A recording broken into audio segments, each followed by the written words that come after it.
Hi, I'm Rick By. I'm going to talk to you a little bit about my after returning to the States after my Peace Corps experience, and had a couple of years of college before I went into Peace Corps, and then I spent my 2 years there.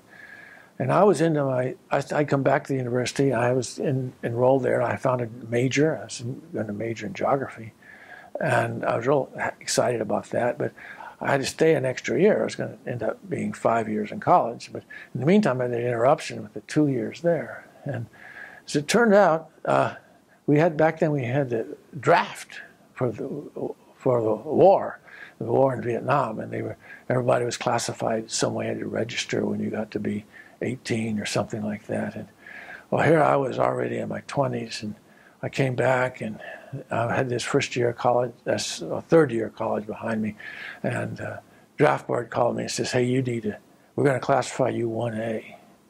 And I said, "Why?" And he says, let me finish my college." I said, "No, you wasted a lot of time now. It's 5 years now, and now it's time for you to serve your country." And I thought, I wonder what Peace Corps was all about. Was that serving the country? But anyway, I didn't ask that question. Anyway, I didn't know quite what to do about it, so I went and I mentioned it to Dad, and he said, "Well, why don't you sign up for the ROTC on campus? And that way they'll let you graduate there, and you'll be an officer when it's over, and maybe that'll be a better better class to be in when you're over in Vietnam." So I went over to the ROTC office, and I told him, I had long hair, a beard, and went in there, and he kind of looked at me. "What are you doing here?" And I says, "You think I could enroll in your ROTC program?" And he sort of looked at me and said, "Well, you got to take an exam first." So went down to Denver to take the exam. And here's Denver. Boulder's up there. That's where the university was.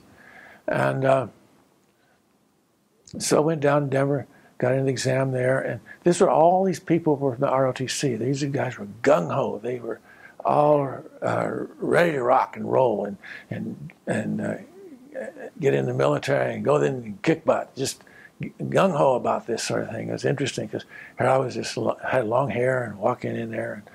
And, anyway, we were all being our tests. We were all naked, running around, walking around in there in line, whatever. Some guy came up behind me and slapped me on my back, and he says, "What's that?" I said, "What's what?" "Oh, that scar on your back." "Oh." I said, "Well, I had a spinal fusion back when I was 18, and it's been okay. It's healed up." And he says, "Well, you can't go in the Army like that. You're not acceptable. So we'll have to reclassify you." But anyway, he wouldn't take me in the ROTC. And I said, "Well, how about when the draft wants me to take a physical exam?" "Well, you have to come back here then, but they'll have to call you up."